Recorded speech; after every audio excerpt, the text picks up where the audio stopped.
이번에는 이제 우리나라의 문제로 한번 넘어가 볼게요. 전 최근에 공연공께서 한 강의에서 하신 말씀 되게 인상 깊었어요. 트럼프의 조공 정치가 시작됐다라는 건데요. 최근에 소프트뱅크 일본의 손정희 회장이 가서 1,000억 달러의 대미 투자를 선제적으로 발표하는 이 해외 각국과 글로벌 기업들의 트럼프 달래기가 이게 시작이 됐습니다. 어떻게 보세요? 지금 일본의 움직임 관련해서는? 물가에 반영되는 것 같아요. 1기 때 중국하고 미국 무역 분쟁에서 결국 중국이 포기했잖아요. 졌다고 인정하고 네. 합의를 본 게 페이즈 1이었거든요. 중국 경제가 2천억 달러 수준의 수입을 미국에서 하겠다라고 약속을 했어요. 결국 약속을 못 지켰잖아요. 근데 2천억 달러의 수입을 한다는 건 사실상 조공이잖아요. 그 나라가 2천억 달러를 조공을 줬는데 4년이 지난 지금은 개인이 1,000억 달러를 조공을 갖다 바쳤으니까 이 관세 전쟁이라는 게 더 악화되면은 심각하죠. 근데 이게 트럼프의 관세 위협과 이게 이렇게까지 계속해서 먹히는 거 보면 참 미국이라는 시장이 가지고 있는 특성이 정말 어마어마한 시장이라는 생각은 들어요. 이게 미국의 소비 시장이라는 게 결국은 모든 국가들의 어떤 먹거리가 될 수밖에 없는 전 세계 글로벌 환경이 돼 있다. 저도 미국에 있으면서 느꼈지만 소비가 꺼지지 않는 나라는 이 나라밖에 없다라는 생각도 들었고요. 그리고 또 되게 미국한테 도움이 되는 게 중국 시장이 한국 같은 나라도 수출하기가 되게 어려워지고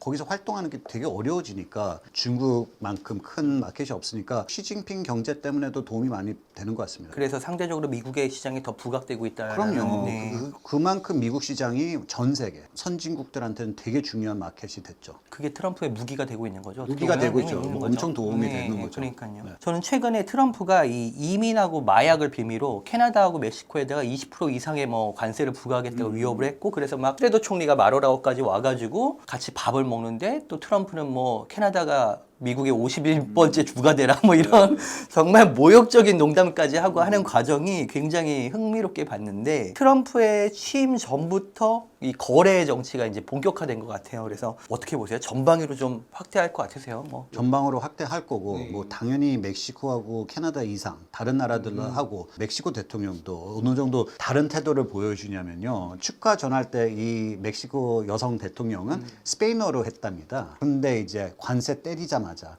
대통령하고 통화를 하면서 통역가 안 쓰고 영어로 했답니다. 그만큼 이렇게 내고하는 파트너하고 조금 친근감을 느끼기 위해서 그런 전략도 아마 있었겠고, 그 사이에 또 캐나다 총리는 재무부 장관이 사임했지 않습니까? 총리의 내고 전략에 동의 안 하는 모습을 보여가지고 사임하는 거 봐서 취임하지도 않는 당선인이 벌써 이런 영향을 미친다는 건 진짜 보기 드물죠. 트럼프는 이렇게 기세를 확 올리고 있는데, 최근에 불신임, 독일 총리가 불신임을 받았고, 프랑스는 62년 만에 행정부가 사실상 붕괴되는 사태를 겪었고, 어떤 트럼프에 맞대응해야 할 뭐 유럽의 리더들, 그리고 아시아의 리더들 존재감이 너무 약해지고 있어서 트럼프 시대가 더 무서워졌다, 뭐 이런 관측도 있는 것 같습니다. 일기 때문에도 뭐 아시아에서는 아베 신조가 있었고 유럽에서는 메르켈 총독이 있었으니까 경력이 많은 어른들이 있어가지고 잘 풀려고 나갔잖아요.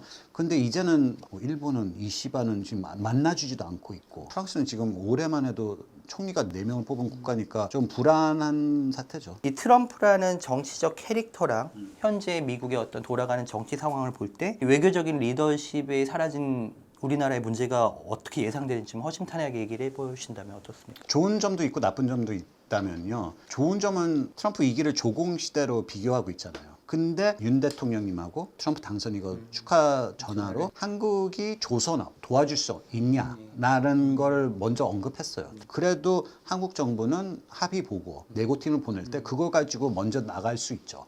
근데 뭐 그거 조선업 도와준다는 것만으로도 만족하지는 않겠지만 시작이 있잖아요. 벌써 조공이 어느 정도 고민을 안 할 정도로 당선인이 언급했으니까요. 그걸 가지고 이제 시작점이 되는 거죠. 그리고 뭐 워싱턴에서는 아시다시피 돈을 풀어야 되잖아요. 특별히 이렇게 안 만나주는 그런 태도를 갖고 있으면은 한국 정부가 주미 대사관을 지원해주면서 돈을 풀면서 뭐 특별히 로빙 그걸로 해가지고 미팅들을 잡고 뭐 가는 관료들도 그쪽 사람들이 만날 수 있게 돈을 풀 수밖에 없는 전략이 있죠. 이제 두 번째는 이제 우리 기업들의 입장에서 보면 굉장히 바이든 정부 때 대미 투자를 엄청나게 많이 했어요. 그래서 지금 뭐 삼성, LG, 미국에서 뭐 배터리 반도체 공장을 굉장히 많이 짓고 있는데 기업들 입장에서 보면 그럴 것 같아요. 지금 조 바이든 행정부 때 어떤 반도체법이나 인플레이션 감축법을 빌미로 굉장히 많은 미국 투자를 했는데 더 이상 미국 투자를 할 시드가 좀 있겠느냐. 그리고 기존에 한 미국 투자마저도 좀 흔들리고 있다. 우리들은 어떻게 트럼프 시대를 대비해야 되냐 이런 목소리가 있을 것 같은데 어떻게 보세요? 지난 4년 동안 바이든 정권 때 투자한 거는 큰 의미가 이제 없을 거라고 봅니다. 트럼프 정권에서 보면 지난 정권에서 투자한 건데 우리하고 무슨 상관이야. 그러면서 워싱턴에 협상팀을 보내도 큰 의미가 없을 겁니다. 큰 문제가 있죠. 그러니까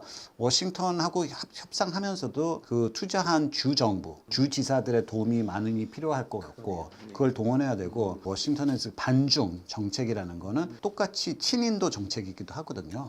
러시아 에너지 제재가 있었는데 그렇죠. 인도만 안 지키고 있잖아요. 러시아 원유를 사고 있죠. 사고 있죠. 네. 미국이 다 봐주고 있잖아요. 네. 그만큼 특별히 중국 견제를 위해 인도가 필요한 파트너니까 미국에서는 봐주고 있어요. 그리고 한국도 마찬가지지만 지금 중국에 있는 투자들을 인도로 옮기는 것도 있잖아요. 그렇죠. 뭐 미국 대기업들, 뭐 애플 같은 회사들은 다 지금 그렇게 아이폰은 굉장히 많이 생산하고 그렇죠. 있죠. 이제. 인도에 대한 봐주는 그런 것도 대기업들이 적용하고 전략에 쓸 수밖에 없는 그런 시대가 왔습니다. 최근에 미국 보면 이 굉장히 중요한 툴을 하나 굴리고 있죠. 수출 통제, 기술 통제, 반도체 통제. 이 수출 통제의 범위를 미국이 굉장히 중국한테 빡빡하게 만들고 또 이 수출 통제 가이드를 다른 나라들도 미국만큼 해라. 계속해서 압박하고 강요하면서 뭐 네덜란드, 일본 뭐 다 이렇게 같이 들어오고 있잖아요. 트럼프가 이 툴을 좀 알게 되면 바이든보다도 더 휘두르지 않을까 이런 생각도 드는데 어떠세요? 미국도 그냥 뭐 조공 가지고는 뭐 만족할 수도 있지만 특별히 내고할 때 되게 어렵게 하는 파트너들은 트럼프 일기 때 없었던 무기가 생긴 거죠. 수출 통제라는 거. 지금은 수출 통제라는 거는 되게 제한돼 있어요. 중국에만 해당되고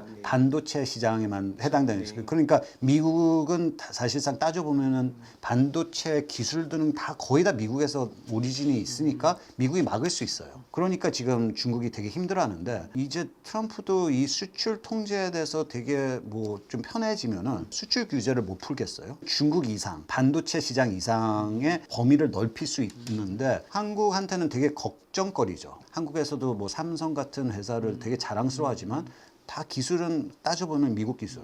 그러니까 중국처럼 힘들어질 수도 있고 반도체 외에도 뭐 제 생각에는 방위산업, K방산도 힘들어질 거예요. 지금 K방산도 되게 잘 나가고 있잖아요. 잘 나가고 네. 잘 팔리고 있고 뭐 체코 뭐 그런 데 다 보내고 있고 뭐 전투기들은 인도네시아에 수출하고 있는데 다 미국 기술이에요. 다 미국의 라이센스를 받고 수출할 수 만들 수 있고 팔 수 있는 게 미국의 허가가 있으니까 가능한 거잖아요. 미국 기술이니까. 세게 미국이 나오면은 K방산도 진짜 다음날 무너질 수 있는 게 K방산이거든요. 그럼으로써 한국도 내고하는 데는 되게 힘들 거라고 보고 세게 나오면은 미국은 더 세게 나올 수 있으니까 몇 개 섹터를 진짜 뭐 하루 이틀 내에 문 닫게 만들 수 있는 그런 미국의 파워가 있으니까 그것도 좀 조심하게 생각해야 되는 것 같아요. 트럼프가 수출 통제라는 칼을 관세랑 같이 휘두를 가능성을 경계해야 된다 이런 말씀이신 거죠. 그렇죠. 그러니까 미국은 진짜 너무 파워가 대통령한테 이제 너무 경제적인 파워가 너무 세진 거예요. 예전에는 그냥 재무부의 뭐 금융 제재 정도 뿐이었는데 이제는 범위가 넓혀졌잖아요. 예, 오늘 뭐 약간 아직은 트럼프 이기의 불확실성이 가득하긴 하지만은 트럼프의 어떤 인선이나 이런 걸 보면서 트럼프의 경제 정책, 통상 정책 그리고 이 한국과의 관계 또 한국이 어떻게 가야 될지에 대해서 조금 더 딥하게 한번 살펴봤습니다. 오늘 공연구원님께서 한국에 모처럼 오셔가지고 이렇게 긴급하게 모셨고요. 그리고 또 한번 이런 기회가 있기를 바라겠습니다. 감사합니다. 네. 감사합니다.